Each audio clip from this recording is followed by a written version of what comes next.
ہم سے عبداللہ بن سعید الکندی نے بیان کیا، انہوں نے کہا ہم سے عقبہ بن خالد نے بیان کیا،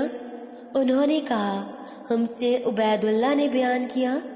ان سے خبیب بن عبد الرحمن نے بیان کیا، ان سے ان کے دادا حفص بن عاصم نے بیان کیا، ان سے ابو ہریرہ رضی اللہ عنہ نے بیان کیا کہ رسول اللہ صلی اللہ علیہ وسلم نے فرمایا، ان قریب دریائے فرات سے سونے کا ایک خزانہ نکلے گا، پس جو کوئی وہاں موجود ہو وہ اس میں سے کچھ نہ لے۔ عقبہ نے بیان کیا کہ ہم سے عبید اللہ نے بیان کیا، ان سے ابو الزناد نے بیان کیا، ان سے ایرج نے، اور ان سے ابو ہریرہ رضی اللہ عنہ نے کہ نبی کریم صلی اللہ علیہ وسلم نے اسی طرح فرمایا، البتہ انہوں نے یہ الفاظ کہے کہ فرات سے سونے کا ایک پہاڑ ظاہر ہوگا۔